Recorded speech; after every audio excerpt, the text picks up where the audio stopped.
Today, I had the opportunity to be interviewed by Mike Walker, VA3MW from FlexRadio. For the past month or so, I've had a FLEX-8600 on my desk, and I'm really enjoying the radio and learning how to use it. In this video, Mike and I talk about my impressions with the Flex, the learning curve, features, and various other topics. I hope you'll enjoy the interview. Hey, good day. It's Mike from FlexRadio, and I have the great honor today of recording and shooting a show with Mike from DX Engineering, Kilo India 8 Radio. And Mike, good morning. We're both dealing with a little bit of snow, so that'll timestamp when we record this, which is the end of January. I'm in Toronto. Mike, you're in Ohio. How are you? Good. How are you doing, Mike? Good, good. So we'll get going. Mike, I always ask this to all my guests first.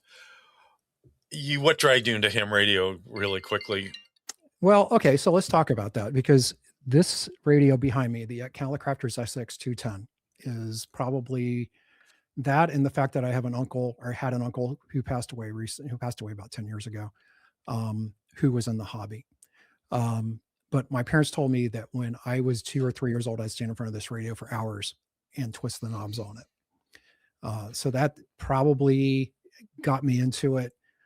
I actually got licensed when I was 16, right after my 16th birthday, and actually took the novice CW test on my birthday. That was kind of wild, but got into it. I've been into it for 45 plus years now, and I've been, unlike a lot of guys, I've been active the whole time, and it's been just a lot of fun the whole time. Been doing lots of different things, and try different things. This is a hobby of 100 different hobbies, so there's always something new. What's your latest first? You know, it was our first contact, right? Have you had a latest first? Latest first. I probably last year I did some stuff with the ICOM 10 gigahertz stuff, and I got my first 2 QSOs on rain scatter. One which was 150 miles away up in Fort Wayne, and another one about 100 miles away up on Lake Erie. And what a blast. Oh my gosh. One of the most cool things I've ever done in this hobby. I know you do some stuff on 10 gig. If you had told me I would be able to do 800 or 900 kilometers, have an FM contact with a guy from Toronto down in your neck of the woods, or south of you in the Cincinnati, while just standing on a small hill, I would have told you were nuts. Right. But it happens. Right. Yeah. And, Anyway, and there's a big 10-meter beacon down there in Cincinnati too, or 10 gigahertz beacon, but yeah. Yeah, we're really fortunate to have a whole bunch of microwave guys here in the Toronto area, so it's all good. Yep. All right. Let's get into some questions, because you got playing with FlexRadio, and so let's just start with the first one, and I'll pop these up. And I had this wonderful job years ago, was able to do what you do, but you've played with pretty much everything. You have that advantage.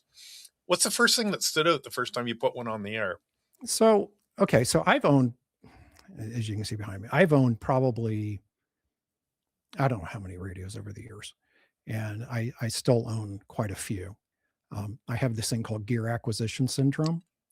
And so I buy things and I never sell them, but they're still fun to pull off the shelf and play with once in a while. But, and you know, one of the other things too, is that because I get to work at DX Engineering and make YouTube videos, I get to spend a lot of time with gear that a lot of people maybe don't get to spend with. So radios and other things. And it's just a lot of fun. But to answer your question, I've had the opportunity to spend time with Flex radios and on radios, on SmartSDR radios. And I have a good friend who lives a few miles from me who's owned almost every high-end radio there is. But I had a chance to spend some time some FaceTime with each one of these radios, and I knew what I was kind of getting myself into. But you know, when you sit down in front of a Flex radio for the first time, even if you've had some FaceTime with it in the past, there's a learning curve here. And, you know, there's a learning curve with any radio today, but Flex, there's definitely a learning curve. It's not a difficult radio to master, but you've got to open the manual. A lot of hams don't like opening manuals. Ask me how I know. But anyway, I think a lot of times it just, you get into the radio, you open the manual there, you do a great job with putting YouTube content out there for these things. There's the Flex community. There's all kinds of things out there to help you get going. And you'll get there and you'll master this radio, even if you're not using the quote unquote M version of this radio with the face on it, or the Maestro. Using the SDR, Smart SDR software, it really works very well. And but Flex feels like, maybe, I don't know if this is, I think this is probably a fair assessment on my part. Flex feels like a little bit of a different approach to ham radio. And so, especially with the interface, and I think it's just a really great rig. I can't say anything negative about it. I think you nailed it too. You and I, or anybody that's been in HF long enough, we could pick up ICOM Kenwood Yaesu off the shelf and be pretty productive with it pretty quickly, because we know we have to find the buttons for power, mic gain, etc. But they're still, when you think of it, they're a bit cookie cutterish. You're right. True. And so good. Well, I'm glad you had some fun with it too. And like anything, I maybe I was taught as a kid in the software world, don't try to use the software the way you think it should work. You need to sort of think as the designer. That's really hard to do. It's stuck with me, but I'm just a weird geek that way. I think you sort of answered this, but let's go into the learning curve part. Okay. How steep did you expect the learning curve to be, and how did that compare with the reality of getting on the air? I knew there was going to be a learning curve here, and I've had learning curves with other radios that I own, and I would say this is as steep as any of them. But once you get into it and you start to wrap your head around concepts like what DAX is, and things like that, or how to navigate Smart SDR, these things, after you spend some time with it, some quality time with it, you'll be great. It's not a radio you're going to sit down in front of the first day and just start twisting knobs and making cues. Some people may be able to do that, but I think a lot of people won't. And it just takes time. Good. Did you, like, I've done a lot of videos, did you figure out the automatic gain control threshold, which is probably one of the most powerful receiver controls? Oh, absolutely. That is really cool. And how quiet the radio got? Radio is very quiet anyway, but yeah. Okay, next question. Again, sort of on the same topic, can you walk us through first day, what it looked like from unboxing, and then how long before you actually, some of us listen a lot before we actually transmit, and others just want to hammer the key, and that's fine too. Right. What'd you do? So first of all, the radio I have on my desk right now came back as a return. And so I had to get some coaching from Andy to reset this radio back to its initial configuration. But once I was able to get that done, I was able to install the firmware, version 4 firmware, which is dead simple to do. You guys make it so simple to install firmware on these things. And when there's a new version, it pops up and tells you, and you can download it if you want to. And if you want to go back to an older version, it's really easy to do that as well. But again, since I'm a CW guy, it was pretty easy to get going. I think I worked a handful of POTUS stations that day, just to kind of get my feet wet. Also was able to get Smart SDR downloaded. I consider myself relatively savvy when it comes to this stuff, but it got up and running and worked really well. Excellent. Okay, next question. What features did you think you would use occasionally, but now find yourself using all the time? So a couple things. Number one, I really like the ability to watch 6 meters. I think you've talked about this on the podcast, but the ability to kind of keep an eye on 6 meters while you're doing other things is really cool. Not that I can't do that maybe with one of my other radios, but it's really nice just to have that ability in one box. Also, I think the thing that surprised me the most here was how much I got into SmartSDR, because being in this hobby for 45 years and twisting knobs and pushing buttons my entire life, um, SmartSDR is a different animal and different way of thinking. And I really, once I started to get into that, it really clicked. And I actually started liking it more than turning the knobs on the radio, which really again surprised me. You know, in my club talks about, not your dad's HF radio, I talk a lot about, and you have customers that come in the store like this, right? And all of us are wearing glasses or whatever, and they're squinting at knobs or looking at a radio, and I'm not going to say the model I picked on, but go count a couple of them and how many buttons or knobs are on the front of most typical top line HF radios. And it exceeds 100, right? With multiple levels of shift and function, with 6-point font. Yaesu 9000, probably the biggest offender of that number. I'm going to what's the 5,000 I would pick on, because it was anyway, but it's true, right? And then, so now we're either mounting the radio up higher, or you're squinting down, or you're painting buttons with nail polish, or, and then, it's the things I've heard back from a lot of people who have made the move that, hey, I can make my operational screen as big as I want now. And it's the demographics of what sells is, either black box, or they want the traditional M model where you can just sit it on a picnic bench and plug it in and use it. But then they get the hang of it, and then they never go back to the M model, and they upgrade to a black box or a Maestro, because the Maestro is just nice and clean. And we can thank guys in the beginning to make that really clean. I'm not sure how much you got into the ecosystem between the networking, the integration, and setting up your station for logging, etc. So I haven't gotten into that too much yet. I need to spend more time with that. I do run Ham Radio Deluxe, which I know is going to be fairly easy to get working with that.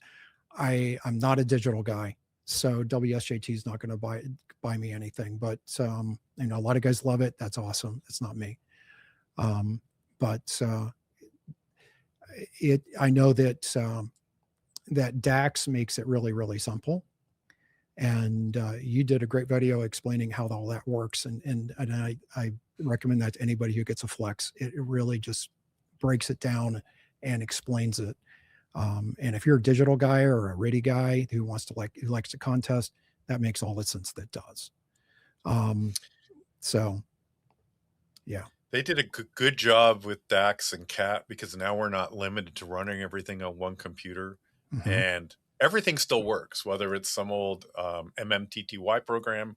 I am a Ham Radio Deluxe fan, and I keep bugging Mike to finish his integration over at Ham Radio Deluxe. Anyway, they're getting there as well, so that's good. Yep. You've supported a lot of customers in setting up stations. You know how those conversations are never short. Have you got any that you've recommended the FlexRadio ecosystem to, and why, type of thing? So I think one of the things that this radio really lends itself to is remote operation. And so, there's a lot of guys today who, let's face it, none of us are getting any younger. And, whether you live in an HOA or an apartment, or you're reaching that point in life where you move into a assisted living facility, or, whatever, and you still want to be on the air. Radio like this really lends itself to that very, very well. And Flex, again, makes it super simple to do. Also, again, and I'll go back to what I said earlier, for contesting, if you're into digital contesting or RIDI contesting, even SO2R and GASP 2BSIQ, that radio really will lend itself well for all that stuff. Yeah, the 8600, the old 6600, and the Aurora 520 series, if you're not aware, if you're new to Flex, are a drop-in, full-blown SO2R box, full N1MM integration, full OTRSP, which is the audio management. I can set one up now in about 5 minutes. I can talk somebody over the phone in about 10. to Wow. do a full. And you know what it's like setting up two anythings in SO2R. It's a Yes, plumbing nightmare. it is. Um, great. Okay, here's what's surprised. Now you've had it a few weeks. What's anything really surprised you? I'd say again, probably the thing that surprised me the most was how much I really like the SmartSDR software. Um, Again, I'm a buttons knob guy. I mean, that's how I grew up. That's what I grew up in this hobby. Uh, and so that was the thing, and how much I like it. And honestly, as I get more into it, how much I prefer it. Because it's easy to navigate. It's easy to see everything on a big screen. Um, that, as a good friend says, a beautiful thing. Do you know that the resolution on the waterfall is down to 4 hertz, which is Right. not very wide signal, per pixel? That's crazy. It is crazy, and so you can really dig into somebody's signal and just see in a sideband signal, if you're that type of person, and Mhm. see where the energy is or where the energy isn't. Mhm. Next question. We're almost done. If a customer came into DX Engineering saying they were intimidated by SDR, software defined radios, what would you tell them now? Well, okay, so SDR's been around for what, over 20 years now? And so it's not a brand new technology. Superhead's been around for over 100 years. And so I think you just have to say it's just different, but in some ways it's a lot better. Um, just the fact that with an SDR radio, and you can't do this on a superhet, you can, if you want to add another feature, you just write some code, and you guys are doing that every day. So making something better that already exists. So Yeah, version 4 is a perfect example of that. so there's have you heard the term waveform? Yeah. So waveforms are all the modes. So sideband is a waveform, CW is a waveform, RTTY, RADE or digital voice, free DV is a waveform. Mm-hmm. It's already being a plug and play in the Tapper group, where you can have it just show up like a mode on the radio. It does it today with a bit of not a bit of trickery, but you have to add something like a Raspberry Pi. And when I run it, I just go, free DV, and I'm there, and I use the same mic, same everything. And there will be more of that, which is often. All right. Looking ahead, how do you see Flex Radio fitting into the future of HF operating? So Yeah. if you go back, I mean, when I first got in this hobby back in 1980, my first radio was a Kenwood 830S, which at the time was the pinnacle radio, which was quite a radio for a kid who was 16 and didn't have any money. But somehow we made it work. But and I had very supportive parents. But um, the radios today just far and away surpass anything that was out even 10 years ago. And so the rigs really are just absolutely amazing, and they just keep getting better over time. And that's the beautiful thing about an SDR, is that they can still get better over time with a firmware update. So and I'm really excited to hopefully get my hands on an Aurora, because I really want to do a review on it. And just everything I've seen so far, everything I've read so far, I think that's going to be an awesome rig. But I think the bottom line here is that if you want to do remote, or if you're in a retirement facility or whatever, if you have HOA issues, or God forbid spousal issues, and you can't put up an antenna in your backyard, this radio again makes all the sense that does. I have friends. I know of 3 or 4 people that have same issue, HOA, whatever, gone into assisted living. They have managed to convince a buddy of theirs that lives in the boonies, Mhm. where it's quiet. Can I bore a corner of your garage? They've stuck the radio in the corner, some long wire antenna out the back end. And no, it's not their tri-bander they used to have, but they're having a blast. Yep. And we're going to see more of that. And then we have groups of people building these small clubs, sort of like plane ownership. and they share and they work it out, and there's going to be more stuff coming down like that. Yeah, it's I've seen it coming and building, and COVID's made it remote more mainstream, and I know DX engineering has seen POTA remote becoming more and more mainstream as well, right? It's just crazy. Absolutely. Well, Mike, I wanted to thank you for taking time today. This has been great. I'm looking forward to seeing you. Will I see you at Hamcation? I will be at Hamcation. And it will be down there too, where it will be a little warmer, and maybe the snow they have there is gone by the time we get there. And thanks for taking the time today. All right. Thank you, Mike. 73.